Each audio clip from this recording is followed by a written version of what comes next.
તો આજે હું ગઈ હતી મહાદેવના મંદિરે. So hello, good morning guys. તો આજે મેં આટલી બધી સવારમાં કેમ રેડી થઈ છું એ તો તમને પહેલાં જ ખબર પડી ગઈ હશે, કેમ કે મેં જવાની છું આજે મહાદેવના મંદિરે. પહેલો શ્રાવણનો સોમવાર છે એટલે ને તમને વિશ્વાસ નહીં થશે પણ આજે મારો ઉપવાસ છે ગાઈસ. સાચું મેં તમને કીધેલું ને, નાવા તો બી કાજલ નહીં જશે. જોઉં ને એક આંખમાં જતી રહેલી છે ને એક આંખમાં નથી ગઈ.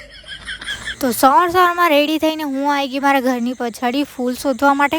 મારે ફૂલનું કંઈ જ કામ નહીં રહીને ત્યારે અહીંયા બહુ જ બધા ફૂલ લાગેલા હોય, બહુ જ એટલે બહુ જ બધા. પણ મારે જ્યારે કામ હોય ને ત્યારે અહીંયા એક બી દેખાત નહીં પડતું હોય. છેલ્લે એકાદ બે દેખાત પડતા હતા, તે મેં તોડી લીધા. પછી મેં ગઈ બીજી સાઈડ જોવા માટે, ત્યાં થોડાક વધારે મળી ગયા 5-6 તો મેં ફટાફટ તોડતી હતી કેમ કે દીદી લોકો ક્યારના રેડી થઈ ગયા હતા. તો હવે જઈએ મસ્ત ફટાફટ મંદિરે. તો ત્યાં જેટલા ફૂલ દેખાયા મને, જેટલી નજરમાં આવ્યા ને તેટલા મેં બધા તોડી લીધા ને બધા મળીને આટલા જ ફૂલ થયા. પણ કંઈ નહીં, ચાલશે. તે ફૂલ લઈને હું આવી ગઈ હતી આગળ આ ફૂલ હતા. મને નહીં ખબર આ ચડાવાય કે નહીં ચડાવાય, પણ મારી દીદી કે ચડાવાય તો મેં તોડી લીધા. અને ફૂલ એવું લઈને અમે જવા લાગ્યા મારી દીદીના રૂમ પર. મારી દીદીના રૂમ પર આવીને તેમની બાજુના રૂમ પાસે બહુ બધા ફૂલ લાગેલા હતા. તો મારી તો લોટરી જેવી નીકળી આવી ફૂલ જોઈને. તો મેં ત્યાંથી બહુ બધા ફૂલ તોડી લીધા. પછી હું ગઈ હતી બીલીપત્ર તોડવા માટે, જે સામે હતું. પછી ત્યાંથી બીલીપત્ર તોડી આવીને મેં સજાવી દીધી મારી થાળી ને કેટલી મસ્ત દેખાતી હતી જો. અને તે લઈને અમે આવી ગયા અમારા સામેના મંદિરે. મહાદેવનું મંદિર હતું ત્યાં. પહેલાં પગ ધોયા પછી આવી ગયા અમે મંદિરમાં. અને આજે બહુ ભીડ હતી. પછી અમને બી જગ્યા મળી ગઈ એટલે અમે બી બેસી ગયા પૂજા કરવા માટે. આજે શ્રાવણ સોમવાર છે એટલે વધારે ભીડ તો રહેશે જ. તો દીદી લોકો સાથે મેં બી પૂજા કરી લીધી મસ્ત રીતે. પછી શિવલિંગ પર દૂધ ચડાવીને અમે આવી ગયા બહાર થોડી વાર બેસવા માટે.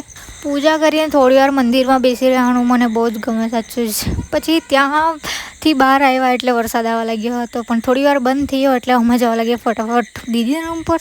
દીદીના રૂમ પર આવીને મેં જોયું તો મેં તો સાબુદાણા બી નાળ્યા જ નહીં હતા. તો મેં થોડોક ગરમ પાણીમાં એને નાખી દીધા એટલે મસ્ત ફૂલાઈ આવ્યા. ને આજ સવારનું મેં કાંઈ જ નહીં ખાધું હતું તો બપોરે તો ખાવું જ પડે ને. તો મેરે કો ભગવાન યાદ કરી લેંગે. તો પહેલાં મેં ઘી નાખીને થોડી વાર થઈને સાબુદાણાને પેલું કૂક કર્યા. પછી એમાં નાખી દીધું દૂધ નાખીને પછી ખાંડ બી નાખી દીધી હતી. ને પછી જો એમાંથી મસ્ત સ્મેલ આવતી હતી, એટલી મસ્ત સ્મેલ આવતી હતી ને હમણાં સુધી આવ્યા કરતી છે મને. તો એને લો ફ્લેમ પર મેં લગભગ 5 મિનિટ જેવું ચડાવ્યું હશે. 5 મિનિટ ચડાવ્યું એટલે મસ્ત આવું ગાઢું થઈ ગયું હતું ને સાબુદાણા બી ટ્રાન્સપરન્ટ થઈ ગયા હતા. તો વધારે જ ગરમ હતું એટલે મેં અત્યારે તો ખાવાની નહીં હતી, તો મેં એને ઠંડુ થવા મૂકી દીધું. હજુ આમાં ડ્રાયફ્રૂટ્સ જો નાખતે ને તો બહુ જ મસ્ત દેખાતા ને લાગતે બી બહુ જ મસ્ત. ઠંડુ થયું પછી જો હજુ વધારે ગાઢું થઈ ગયું હતું. તો પછી મેં એને લઈ લીધું એક વાડકુમાં. મને વધારે મીઠું ખાવાનું ગમે નહીં એટલે મેં થોડુંક જ લીધું હતું ને મારી ભાંજીને થોડું આપી દીધું હતું. દેખાવામાં તો એટલી મસ્ત હતી ને સાચું જ. દેખાવામાં જેટલી સારી હતી તેટલી ખાવામાં બી બહુ જ ટેસ્ટી હતી સાચું. મને તો બહુ જ ગમી. તો તે ખીર ખાઈને પછી મેં જોવા બેઠી તારક મહેતા. આ તારક મહેતામાં દયા નહીં વાળે ને એટલે મને મજા નહીં આવે. પહેલાં દયા હતી તો દયા હોય તો મને તો બહુ જ મજા આવે. તો તારક મહેતા જોઈને પછી હું નીકળી ગઈ છે જો વાસ્કુઈ જવા માટે. અચાનક આવી ગઈ એટલે મેં બી અચાનક નીકળી ગઈ. તો પહેલાં તો અમે આવ્યા તો વાસ્કુઈ પણ ત્યાં સામાન નહીં મળ્યું એટલે હવે અમે જતા છે કરચલિયા. આવતા અમારું મોઢું બી ધોવાઈ ગયું કેમ કે વરસાદ આવતો હતો. તો અમે આવી ગયા હતા કરચલિયા નોવેલ્ટીમાં. કશે બી સામાન નહીં મળે ને તે અહીંયા મળી જાય એટલે અમે અહીંયા જ આવીએ. તો સેજુએ લેસ એવું લેવાની હતી તો તે લઈ લીધી. પછી અમે આવી ગયા હતા ફટાફટ ઘરે આવીને પછી મારે બે વિડીયો બનાવવાના હતા. તો મેં પહેલાં પ્રમોશનવાળું વિડીયો બનાવવાનું હતું તે બનાવી નાખ્યું. તેમાં બી રીટેક તો બહુ જ આવ્યા પણ મેં બનાવી નાખ્યું હતું. તો તે વિડીયો બનાવીને પછી મારું જે બીજું વિડીયો બનાવવાનું હતું તે બનાવતી હતી. તો હવે મળીએ કાલે. બાય.